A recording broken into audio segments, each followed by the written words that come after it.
Hey everybody, I am 22 Tiger Dude. Welcome to the Thor The Dark World spoiler review, and I'm here with my guest star, J53518. Hey guys, yeah. Oh, sorry, that was Carmen. Shut up, Carmen. Hey guys. Sorry, guys. I'm J53518, the one and only. And as the good Tony to Tiger Dude said, it's time for a spoiler talk. So, what are we spoiling today, Tiger Dude? Let's do it. Oh yeah, but if you guys have not seen the movie yet, do not watch this. Watch my spoiler-free review on my channel, his on Oh, his channel. thank you. So, let's Alright, begin. J5, so go ahead and explain just the beginning of the film, just to kind of give them an idea. Understood. For those of you who've seen the film, let's recap. According to Odin, the god of Asgard, Odin, Thor's dad, explains in the beginning with a monologue saying that before time itself, darkness occurred, and the war between Asgardians and the Dark Minute Elves occurred over the power of the ether. Whoever had the ether attained immortal power. I gotta stop there. Anyway, the evil Malekith was the only one that needed the ether so he can become, well, to rule the world. Of course! Sorry, I had to put a YouTube meme in my own voice. Anyway, even though after the battle, Bar, Odin's father, kicked his little elf ass and sent him back packing. But who knows? Maybe he'll be back. Hopefully. So, now that we've explained a bit of the beginning, me and Tiger Dude will share our favorite moments and those that, that didn't fit.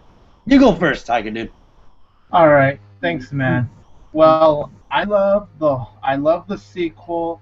I know you enjoyed the original J5, but me, I was disappointed. I mean, it wasn't Well, so was terrible. I. I mean, I didn't like it much. It was not enough action. I can agree. It's Thor, damn you, not Spider-Man 1. Yeah, but look, compare me. I gave it 2 out of 4 stars. You gave it 4 out of 5, so you obviously enjoyed it way more than I me. did, but I gave, for those of you all who've seen my review, I gave it a 5 out of 5 because it's so much damn better. It's like cocaine to me. Yeah, it was really good. I just expected more from the original, but this sequel, it was definitely a major improvement in my opinion. Yes, I know Kat Dennings annoyed a lot of people in the sequel, probably even more than the original. Look, she annoyed me a lot in the original film, no doubt. But in this sequel, I will be, yeah. But in this sequel, while she did bug me a bit, just a few times, I actually didn't mind her. She was just like, okay, I don't mind her, but I can understand why she annoyed people, why she annoyed J5. J5, what were your thoughts on Darcy in the sequel? Sorry, I was daydreaming about anime. Anyway, back to it. Darcy, played by Kat Dennings. I think she's kind of cute. I She's don't a watch New pretty Girl, Old good Girls looking. anymore. She's a pretty good looking actress. She does. But back to what you were saying. In the original, she was annoying. She was Jane Foster, aka Natalie Portman's little buddy, who annoyed even when they were about to kiss. My God, why do films have these characters? They're not even subtle. They're just annoying. But I will agree to what Tiger Dude said. For the beginning, I thought she was like, okay, she's changed a bit. But when she started disrupting the guy from Girls, them dating, just throw that cat out of the bag. I mean, I'm done with her. But let's go to the other characters. Chris Hemsworth. We got to talk about the two main stars, not only Natalie Portman, but Tom Hiddleston and Chris Hemsworth as Loki and Thor. These two did a fantastic job, not only in dialogue but character progression, understanding who they are, where they come from. What do you think, Tiger, of the two main male star leads? Alright, well, very quickly, Natalie Portman, I think she's enjoyable. She's one of my favorite actresses. She's hot as hell. I couldn't stop looking at her in the film. But back to your question, J5. Chris Hemsworth, he is Thor. The guy, I could see him as Thor. I don't even see a Chris Hemsworth on the screen. I see Thor, just like how Robert Downey Jr. is Iron Man, just like how Chris Evans is Captain America. Wolverine. How Scarlett Johansson, oh my God, is Black Widow. Oh my God, guys. Oh yeah, and same how Chris Evans is Captain America, because I don't see a Chris Evans on screen. I see Captain America. So yeah, the guy, he kills it at this point. Chris Hemsworth, his acting just gets better and better every time. And Tom Hiddleston, no doubt about it, Loki is just a fucking badass. I think everyone agrees, even to people that were disappointed in the sequel. they everyone at least agrees Loki. He was a complete badass in this film. Did you say she? It's a Did I say she? You said she? Oh, well, sorry. Okay, question. Okay. He did become a chick in the comics. He did become a chick to flaunt Thor. That is true in the comics. Thor actually well, sorry about my mistake. True story. Thor actually pimp slapped him with Mjolnir to get him to become a man. Because it was an illusion. He pimp slapped the shit out of Loki. Oh, read it. Avengers 20. I think Avengers Comics. What? Avengers Comics. So what about you, man? What did you think of those two main leads? They were amazing. Low-key and sarcastic. Let's be suave a bit. Yet kind of a snake. While Thor, being the lion-hearted guardian of Asgard. And Odin, Anthony Hopkins, is still good too. Wise, powerful, but knows the stakes of his kingdom. Renee Russo is Frigga. I felt bad. She did a good job too. I felt bad for her. Oh, yeah. Carlos Eccleston as Malekith. He was alright. I thought Malekith was alright, but the monster... Frigga, the mom. I felt bad for her. Yeah, that was sad, and but the funeral scene, man, visually that scene Beautiful. just looked beautiful. Yes, I was so blown away by the funeral scene. I was just captivated just how it was done. Oh. What about the others? Charles Eccleston as Malekith. I think he was okay. I've seen him in some other things, but he's all right. I do think people are over exaggerating with the Malekith character, though. Like, some people are actually saying he's the worst villain ever. I don't really think that. Is he the best villain? No, I don't think he's the best, but I don't think he's the worst. I think he's an interesting enough villain, True. a messy enough villain, just to be a cool villain, you know? Loki's definitely better, but I think as a villain, he's pretty cool. I bought him somewhat. Remember, the Mandarin, Iron Man 3, dear Lord. Oh, gosh. I like Iron Man 3. And I own Iron Man 3 on DVD and already seen it. I saw your Blu-ray video. I liked it, enjoyed it. Yeah, I like it. The twist. Go back to it, everyone. As we said, the villain is interesting to learn, but it could have been more, vile. Let's go with the rest of the film. How was the action, the drama? What'd you think? Was it hyped as how everyone said it was? Yeah, I definitely understand with your view on Malekith. I understand he could have been a stronger villain. But I still thought he was cool. I just think people over-exaggerate with the whole he's the worst villain ever thing. And here's one thing for the comics. For those of you comic fans out there, and for Tiger Dude as well. Malekith is a dark elf. It is true, but he never was from space. He's the leader, right? Called Collinworld. He's from another realm where dark elves proceed. He's a master of shape-shifting, teleportation, dark magic, alchemy, astronomy. Well, not astronomy. Astrology. Whatever. He uses voodoo, some magic. He's a magic villain. In the original comic, which they took away from this, he needs to find the Casket of Ancient Winds in order to captivate and summon the Hellhounds so he can conquer Asgard. But, like good comic books, get that plot out of the way. And then you were just asking me what I thought of the action scenes. Oh, yeah. No doubt. The action scenes are freaking epic. I think they were probably a bit more epic than the action in Thor. Like, the action in Thor is awesome, but like in this sequel, holy shit, was it just like, wow. Let's talk about our favorite moments. Let's start with me and we'll go back. The fight with the Golem. That's hilarious. Just him. The Captain America cameo. That was awesome. My theater was dying laughing at the Captain America cameo. That was funny. And vote of justice and the Prayer of Hope. Oh, and something I just have to say to you guys. When Thor the Dark World started, there was literally a girl behind me. She made a few comments, and I just want to point out to you guys, and I know I told you this already, J5. You told me this. When Thor took off his shirt, the girls all like, oh my gosh, yes, yes. And then when Loki makes his cameo, this girl behind me is all like, oh my god, he's so cute, look at him. Okay, here's one of my moments. True story. Oh my. I just stopped. Okay, guys. True story. When Thor took off his shirt, I heard an old lady go, "Yeah, you do it, boy." I'm like, "No." What? Are you serious? Yeah, the old lady was 2 seats behind me. I'm like, what the fuck? Another one was when he kisses Jane, and the end credit scene. A chick said, "Get off my man." I was like, "I'm getting out of this damn So another scene, the fight between. Well, we all know what goes on in the film. The first fight, the conquering village fight. Like I said, that was epic. Yeah. Technology meets ancient weaponry. Epic.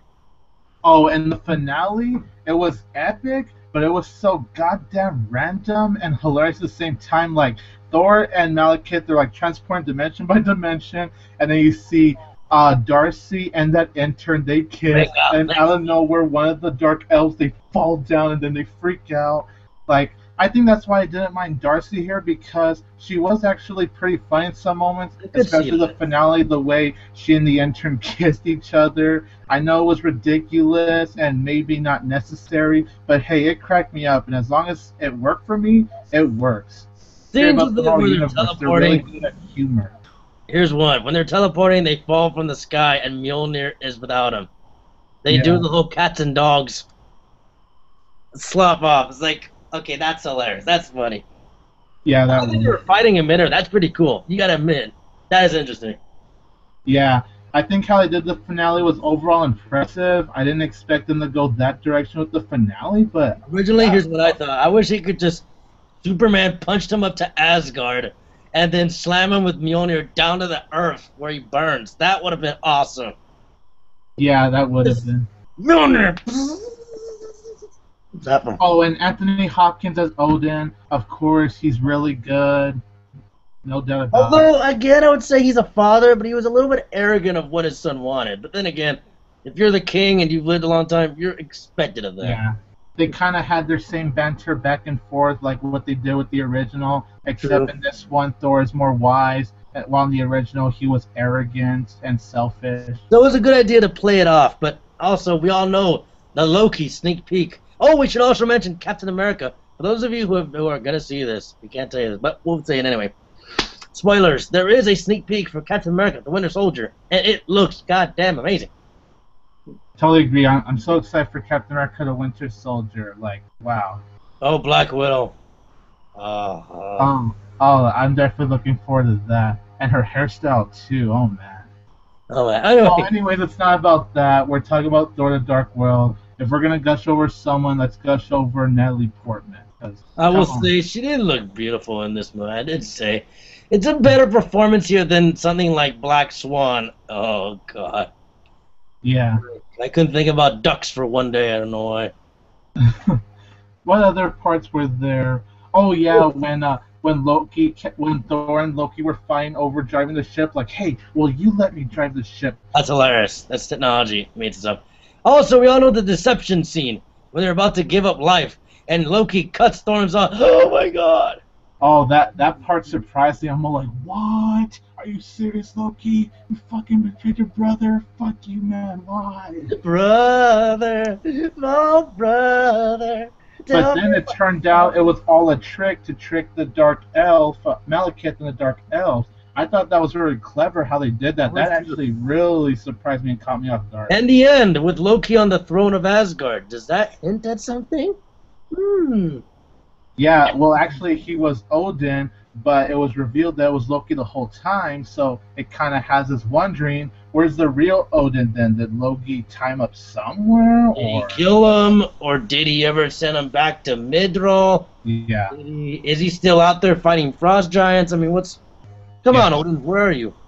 I hear Loki won't be in the Avengers 2, so I'm guessing we have to wait until Thor 3 to see Loki again and to see what happened and, this and that. Okay, fine. Anyway, what else can we say about this movie? I think the spoiler we both gotta say, people. Are you ready for Guardians of the Galaxy? For those of you Oh, yeah. J5 has a better comic knowledge because I honestly don't read comics. He has more knowledge, so you want to go ahead and explain the mid-credits scene, J5? The last scene for you guys is with the Collector, played by Benicio Wolfman himself, Benicio del Toro. Weird character, by the way. The Collector. For those of you in the comics, the Collector is a very interesting, ancient, ordered one. For those of you in the Collector is a being who has lived a long time collecting things. Collecting rare species. He's the elder of the universe. His real name for those of you, is Tenilir Talvin. He is actually an intergalactic being who's lived beyond Earth. He's a bad guy. He was born on Cygnus X1, and he appeared in Avengers comic number 28. He has superpowers. He is immortal body. He's immune to cellular rotting, and he has a pure trait of intelligence. He has regenerative ability. He's super smart, mental capacity, which means psychic powers, Tiger Dude. And he's able to possess superhuman strength. So basically, an elderly wizard, in a way. Well, why is he called the Collector? He collects anything.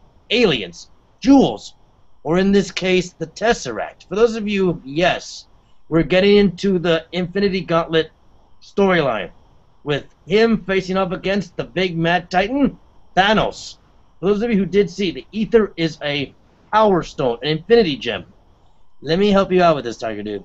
The Infinity Gem are 4 or 8 different crystals that create the Infinity Gauntlet, which Thanos can create and destroy the universe with. So the Tesseract, the one in Avengers, for those of you who, when Loki hypnotized Dr. Selvig and Hawkeye, that's the power of the mind. The Ether is power. The power of the soul, mind, body, time, and space, and power. Those are all the gems that Thanos needs to destroy the universe. And I heard we're supposed to see Thanos and Guardians of the Galaxy. That's what I heard. We're hoping, but they're hoping to see him after, since they already have the Collector as a villain. He must fight along with the Guardians. Yeah.